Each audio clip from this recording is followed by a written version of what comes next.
We're curious. If you're watching us right now, tell us whether it's right here in Mexico City, in the States, or funny enough, we have a pretty good following in Norway and the Philippines.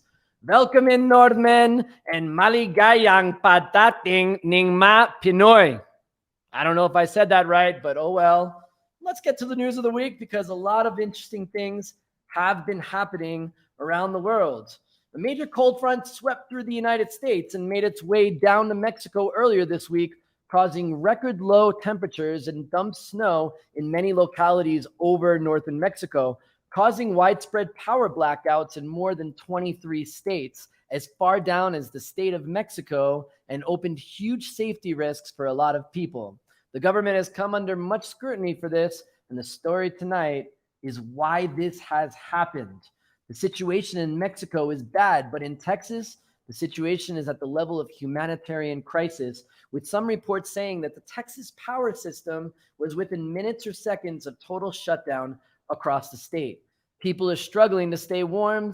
Millions have been without power since Monday, and the state is still seeing freezing temperatures and snow. There are many reasons for this. First, Texas decided not to connect their power to other states, so they would not have the answer to federal regulations. There has been no way in this crisis for other states' power grids to help Texas recover. Second, they deregulated this energy sector in the 1990s, meaning they took it out of government control and gave it to private industry. Because these industries want to be profitable, they have failed to do any preventative maintenance and plan for these types of emergencies. Not smart in this era of climate change. In order to get power back on, the governor announced a full shutdown of natural gas exports to Mexico.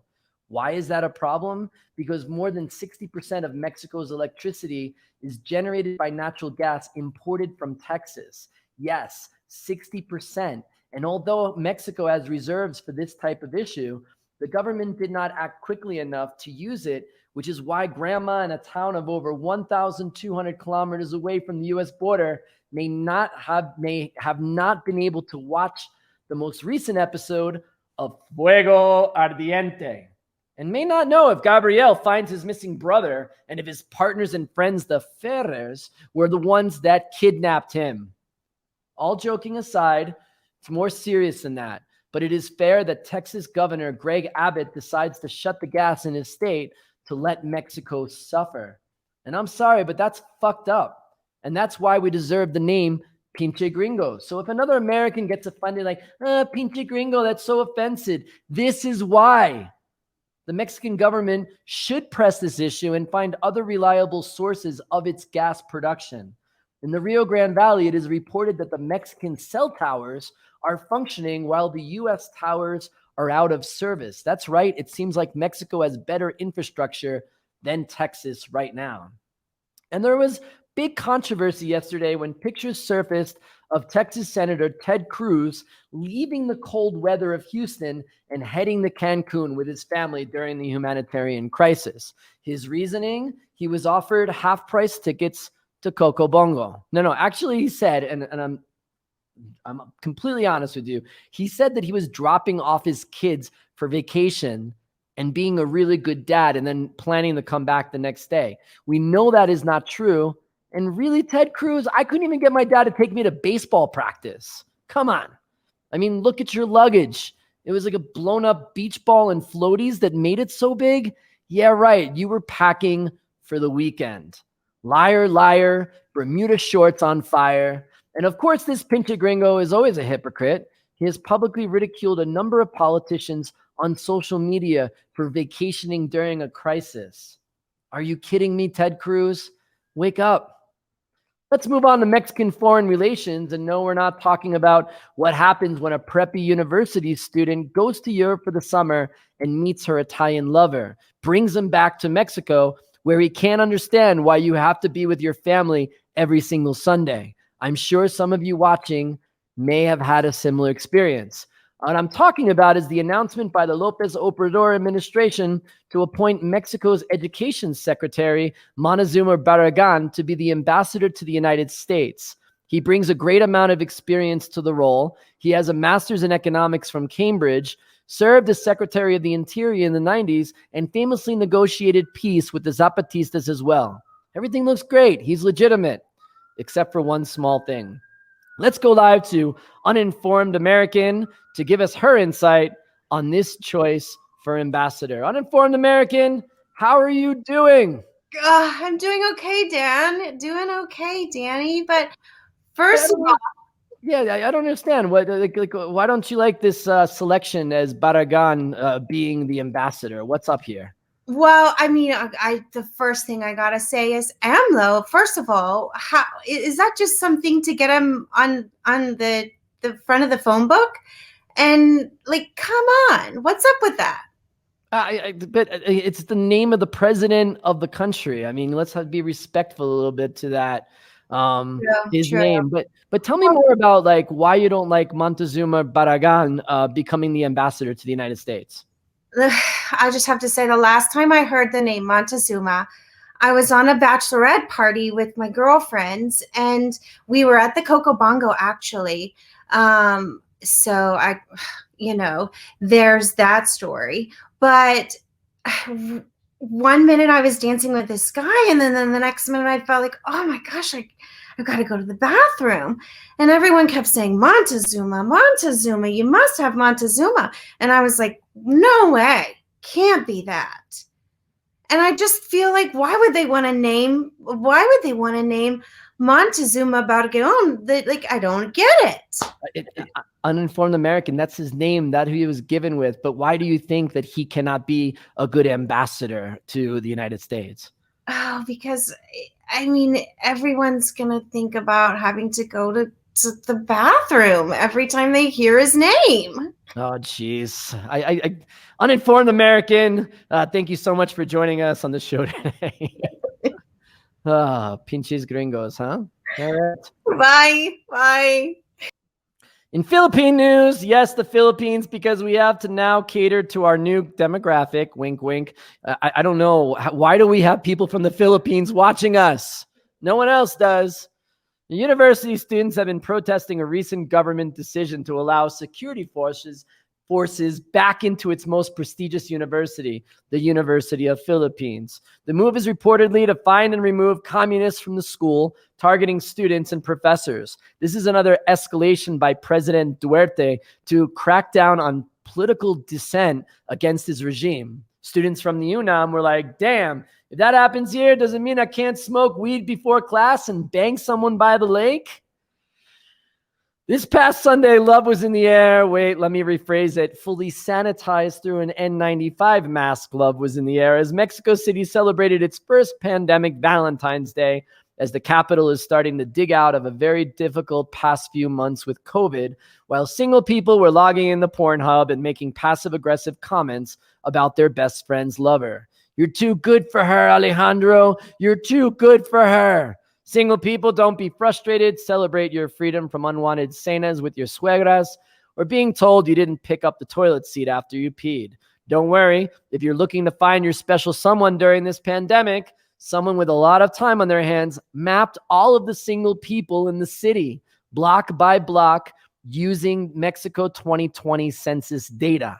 I decided to verify this by looking at my particular block and knowing that there was at least one single person living there. In COVID news, you know that thing that's happening that sucks? Yes, that thing, that COVID. The government announced last week that Mexico City, along with other states, have moved from red to orange level. Sounds great, but really it's not that different than before. Restaurants can only serve outdoors, can now have 5 at a table, and extended hours until 10 o'clock p.m.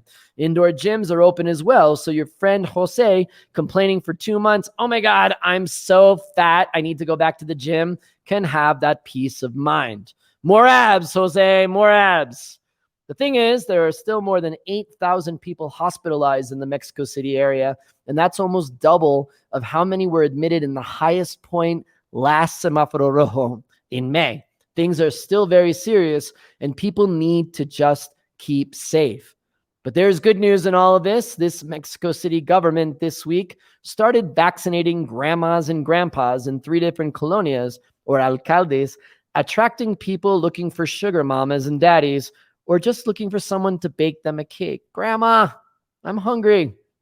The vaccinations were divided in a number of days, with the last one reserved for those who don't have a last name.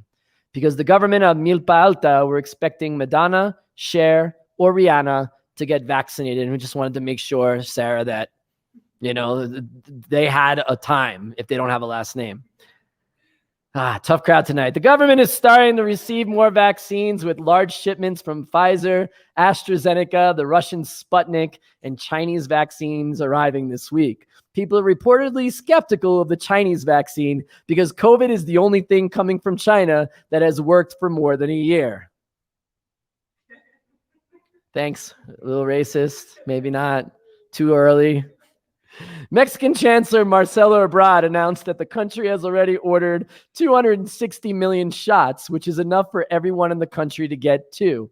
And by the way, I wish we know more about why the Secretary of Foreign Affairs gets to have that cool title, Chancellor. And maybe that's why he always wears tinted glasses indoors, because he's the Chancellor and he's the boss. No one knows what he's looking at.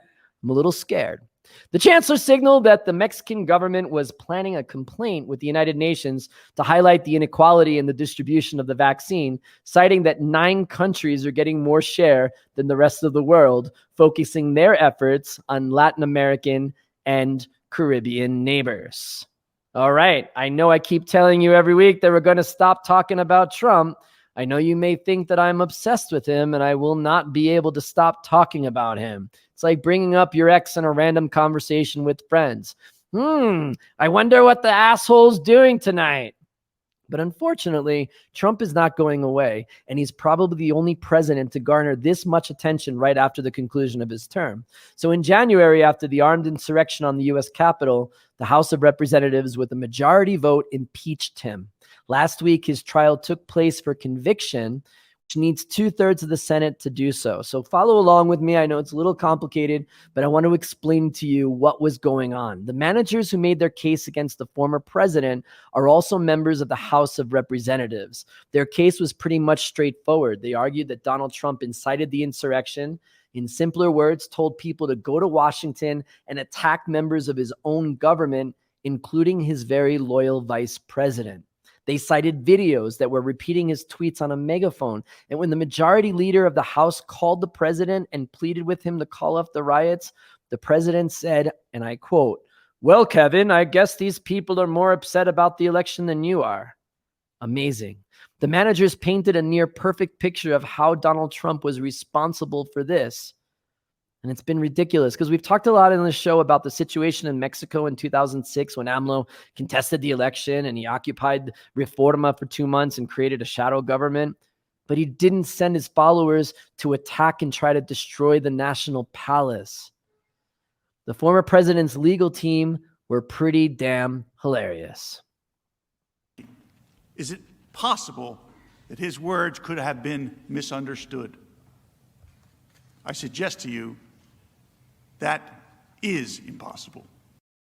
Right. That is impossible, right? Just like, oh yeah, he's just joking around, president of the United States. I mean, their argument was ridiculous. They have the right to freedom of speech. It was pre-planned without Trump being involved. Yeah, right. And that the Democrats always create violence by using the word fight. We're going to fight for healthcare. And that is something that's scary, right? But they didn't really care too much because even before the trial started, everyone knew that there weren't enough votes to convict them. They could have gone out and been Bozo the Clown and squeaked horns and ran around the place, and he still would have been acquitted. It was a joke. So even though the House managers had a pretty cut and dry case, they presented compelling evidence. And nobody made Donald Trump run for president and swear an oath. He betrayed us, and as Representative Cheney said, it was the greatest betrayal of a presidential oath in the history of the United States of America. Yeah, the biggest betrayal of the public oath in the history of the United States of America. There's little question that Trump started the violence. But the crazy thing here is that he still controls the Republican Party. In a recent poll, 75% of Republicans think he should play a major role in the party in the future. This is after he tried to take over the government. That's insane. So naturally, Republican senators were scared and thought that if they voted to convict, they would find steep opposition in their states. So they decided to let him go. At the end of the vote, 57 for conviction, 43 for acquittal, missing the 67 votes needed for the Senate to convict the president and bar him from running for office in the future. So mark my words, I predicted on a past show that this insurgency was going to happen months before it did. Trump is not going away. And as Schwarzenegger would say, he will be back. Wait, or I'll be back, or he'll be, whatever. But Schwarzenegger said something that you can remind yourself of. Trump's going to be back. But you know what the saddest thing about this whole thing? You know that Americans always say that the US is the best country in the world, and every country admires its democracy and looks to the country as an example. Well, the example here is that it is proven that if a party with more than 33% of the seats in the Senate, the president can do whatever the hell he wants. And he can tell everyone what to do, and nothing can stop him, no matter how reckless he is. And trust me, politicians, people, governments, they will follow America's example, and autocracy will rise. And this is sad because holding the president of the United States accountable for his actions could have been a good example for us here in Mexico. But 44 US senators decided that their job and a small part of their constituency was more important than being an example. The Senate failed us all last week.